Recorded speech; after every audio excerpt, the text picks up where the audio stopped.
नमस्कार भाइयों बहनों, जय सिया राम, जय हनुमान।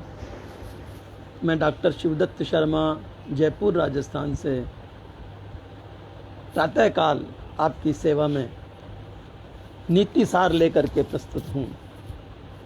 हम नीति सार के अंतर्गत कल से राजनीतिज्ञ राम भक्त हनुमान की चर्चा कर रहे हैं। कल तक हमने हनुमान जी के बारे में जो भगवान राम लक्ष्मण जी को कह रहे हैं कि हनुमान जैसा चतुर, हनुमान जैसा वाक्पटु, हनुमान जैसा वीर यदि मंत्री किसी के राज्य में हो तो निश्चय ही उसे सफलता प्राप्त होती है, निश्चय ही उसके राज्य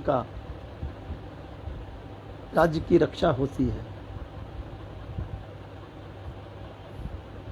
यहाँ तक कहा भगवान राम ने लक्ष्मण जी को कि यदि कोई राजा 1000 मूर्खों का संगठन लेकर के, मंत्रियों का संगठन लेकर बैठा है तो वह बेकार है, निरर्थक है। यदि एक समझदार मंत्री हो तो वो 1000 मूर्खों को बचा सकता है, जबकि 1000 मूर्ख एक समझदार व्यक्ति को नहीं बचा सकते।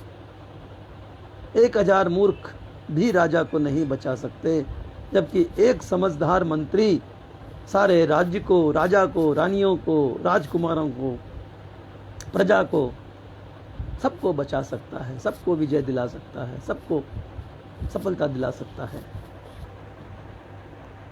तो आगे हम चर्चा करते हैं। भगवान राम कह रहे हैं कि मंत्र शक्ति ही राजदर्शन का एक ऐसा महत्वपूर्ण अंग रहा है जिसकी उपेक्षा से राज्य की जितनी क्षति होती है उतनी क्षति कदाचित किसी और कार्य से नहीं होती।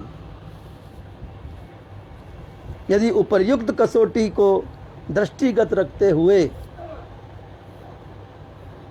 हम श्री राम अथवा सुग्रीव के महान विपत्ति से छुटकारा पाने और ऐसे दुर्धर्य राजनीति के प्रकांड विद्वान, विश्व को रुलाने वाले रावण के पतन का अनुसंधान भी करें तो ऐसा भाषित होगा कि श्री हनुमान जी को अद्वितीय, अद्भुत, विलक्षण और विचक्षण मंत्र का ही शुभ परिणाम है कि रावण की हार हुई और भगवान राम की विजय हुई। इन बातों से ऐसा लगता है, लोग कहते हैं कि भारत में मंत्री परिषद के गठन का सिद्धांत ब्रिटिश काल से लागू हुआ या उत्पन्न हुआ, लेकिन इन नीतियों को पढ़ने से, इनकी चर्चा करने से ज्ञात होता है कि ये मिथ्या बात है। भारत में तो मंत्री परिषद का गठन, मंत्री परिषद की आवश्यकता, मंत्री परिषद की रीति रिवाज, नीति आदि काल से है। और इसमें भगवान राम को ही ले लीजिए कि उनके अनुशीलन से ज्ञात होता है कि मंत्री परिषद ही मूल रूप से भारतीय राजदर्शन का प्रधान अंग रहा है। मंत्री परिषद भारत के राजाओं का राजनीति का प्रधान अंग था।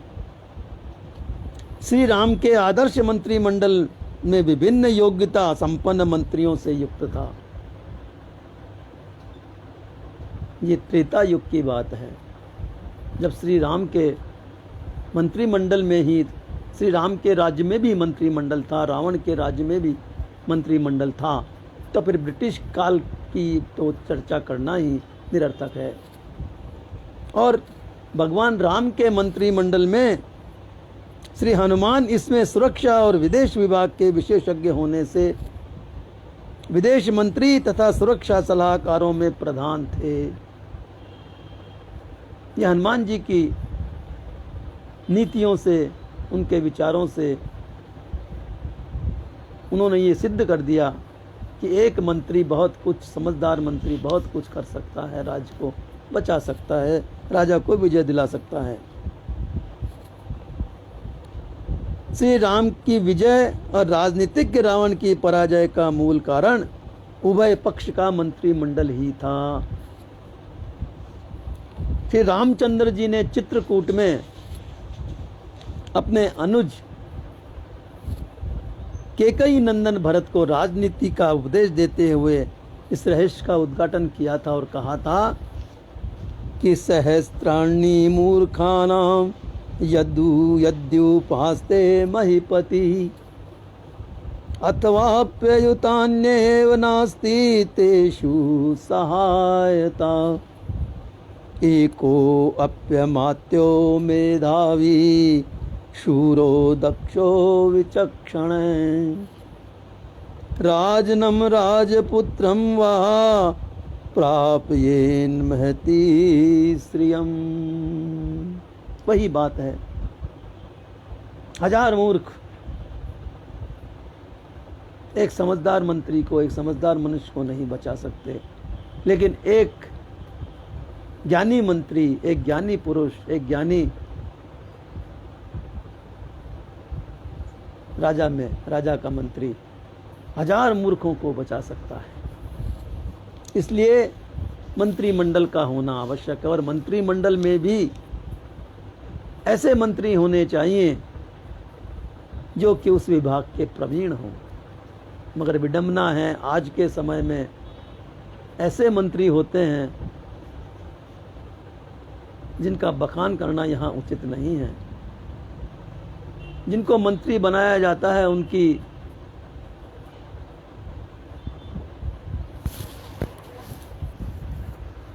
जो प्रतिभा है उसका मूल्य नहीं होता है।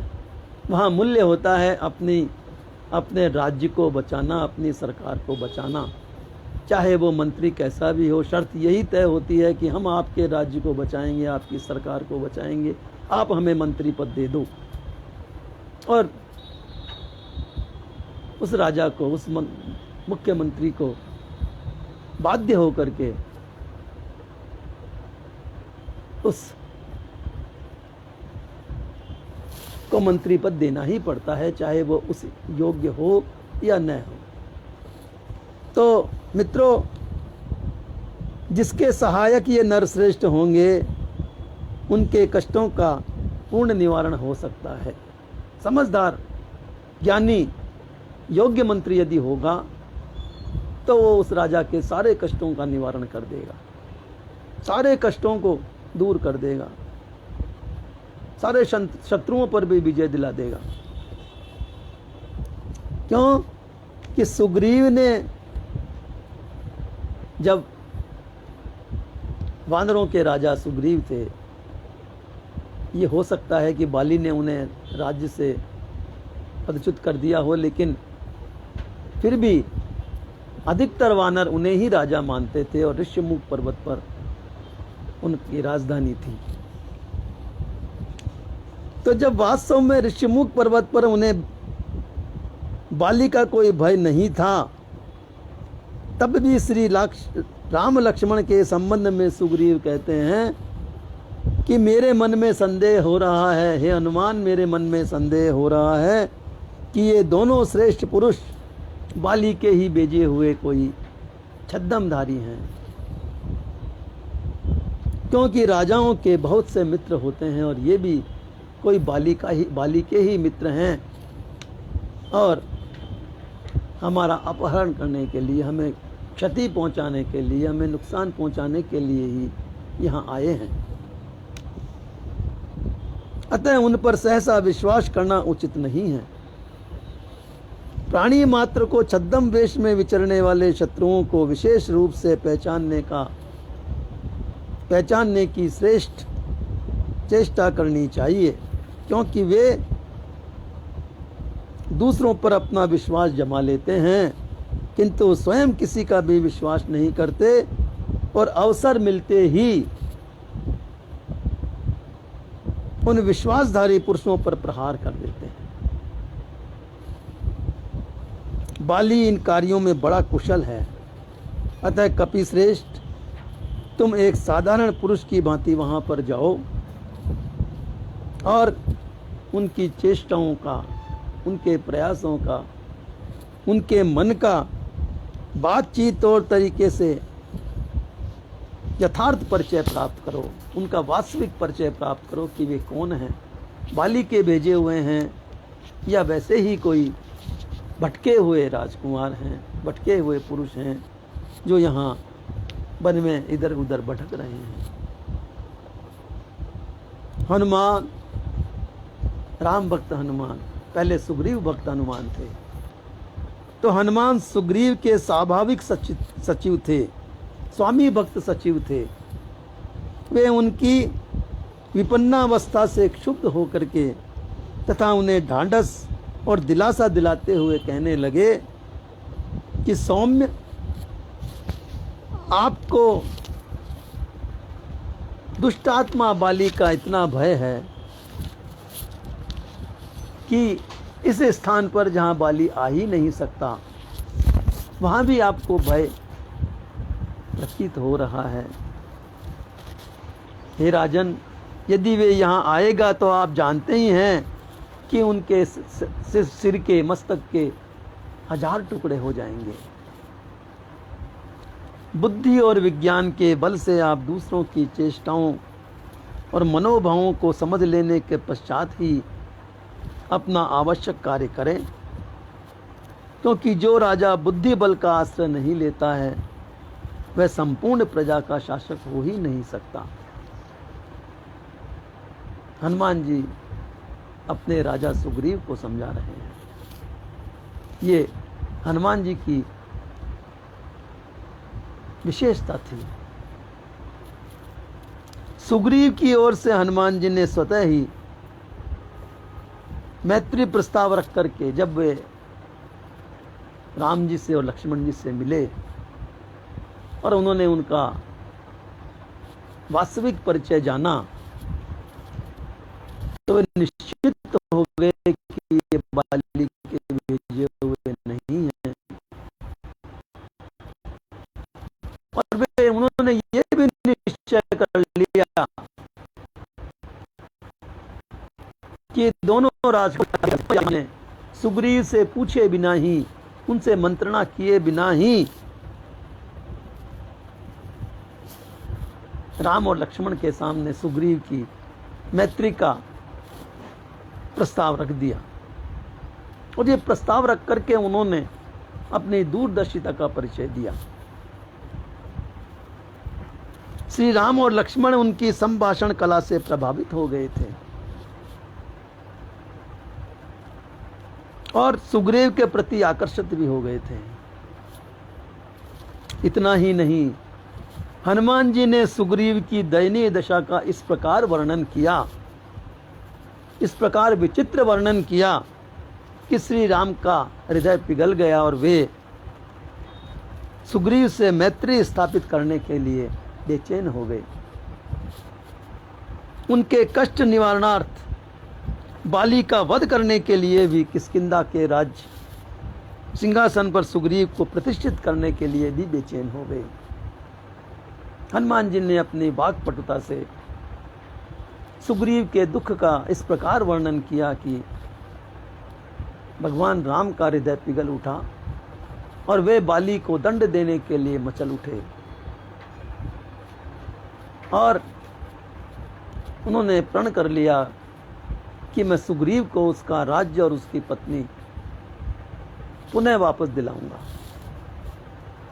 उपर्युक्त प्रमाणों पर आधारित होता है।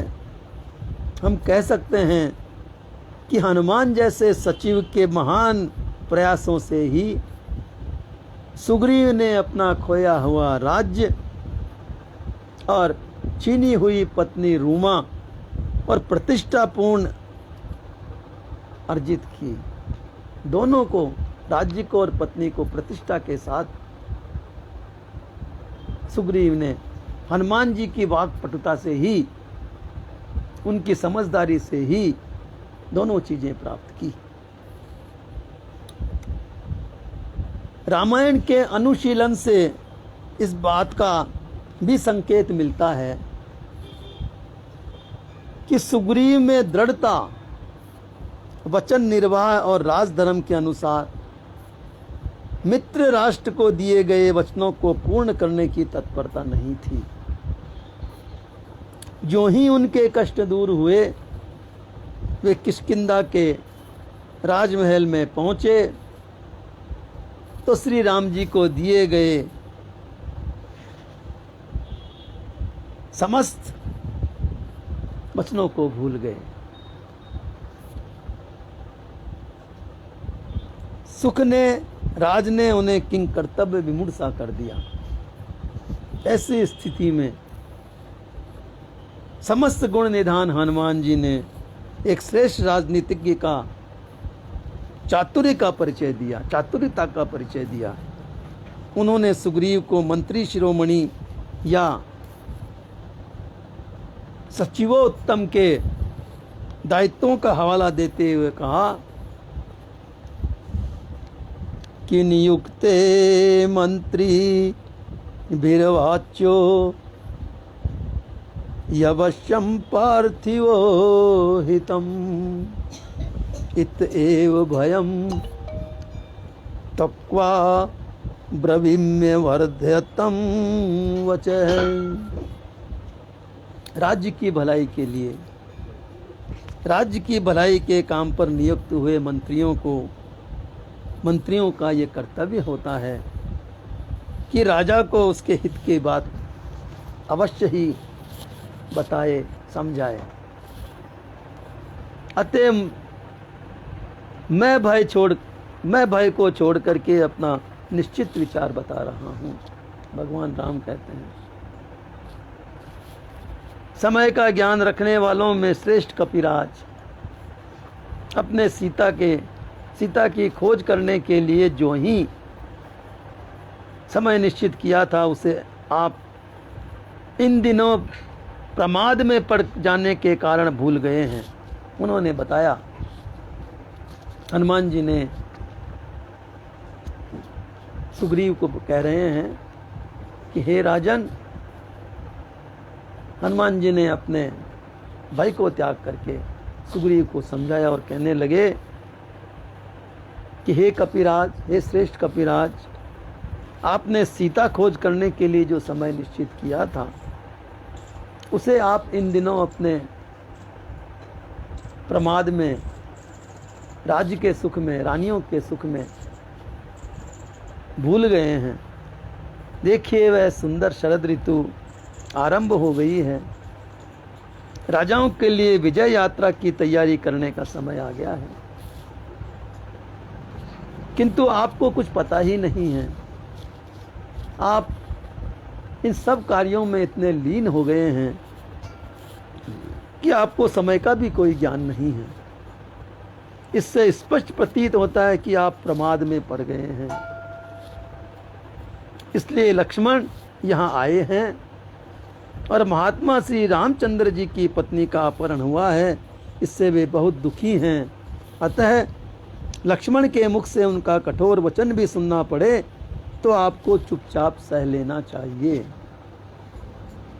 कितनी बड़ी मंत्रणा जो है हनुमान जी सुग्रीव को कह रहे हैं, दे रहे हैं कि हे राजा, हे सुग्रीव जी, आपको अपना राज्य बचाना है, अपना कर्तव्य निभाना है। तो भगवान लक्ष्मण, भाई लक्ष्मण यहाँ आए हैं आपको बुलाने के लिए, और वो यदि क्रोध से आपको कुछ कटु वचन भी कहें, कठोर वचन भी कहें, तो आप चुपचाप सुन लीजिएगा, क्रोध न कीजिएगा, जवाब उत्तर न दीजिएगा।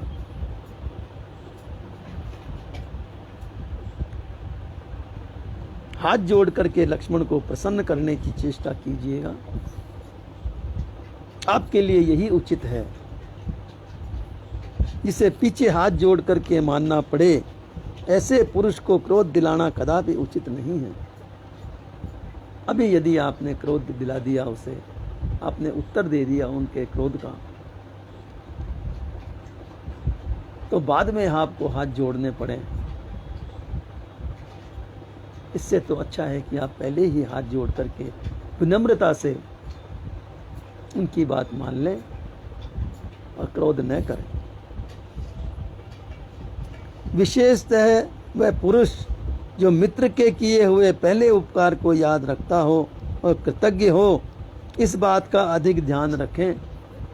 श्री राम और लक्ष्मण के आदेश की आपको मन से भी उपेक्षा नहीं करनी चाहिए।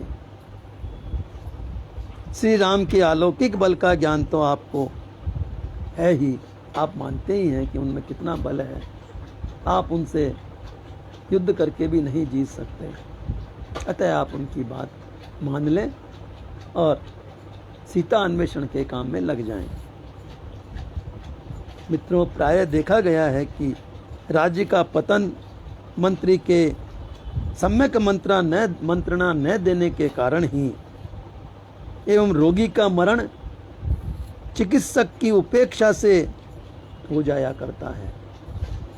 इन नीतिपरक सिद्धांतों का विवेचन गोस्वामी तुलसीदास जी ने इस प्रकार किया है कि सचिव वैद्य गुरु तीन जो प्रिय बोलई भय आस, राज धर्म तन तीन कर होय बेगही नास। यदि सचिव वैद्य गुरु ये तीनों यदि किसी भय से, किसी डर से अपने प्रिय को सही मंत्रणा न दें, सही राज न दें, सही विचार न बताएं, तो उनका निश्चित ही नाश हो जाता है। यदि मंत्री राजा को सही बात न बताएगा तो राजा निश्चित ही हार जाएगा, उसका राज्य नष्ट हो जाएगा। गुरु यदि भय से, राजकुमार हैं, मेरे को कुछ कह देंगे, ऐसा कर देंगे, वैसे वाले हैं, इस भय से यदि गुरु अपने शिष्य को सही मंत्रणा नहीं देता है, सही उपदेश नहीं देता है, तो उस शिष्य का भी नाश निश्चित है। इसी प्रकार से यदि वैद्य भी किसी भय से अपने रोगी का उपचार करने में अवहेलना करता है, रोगी को उपचार सही नहीं करता है, तो उस रोगी का भी मरण निश्चित है। तो मित्रों, आज बस इतना ही, कल फिर इसी चर्चा को आगे बढ़ाएंगे। तब तक के लिए विदा, नमस्कार, जय सिया राम, जय हनुमान।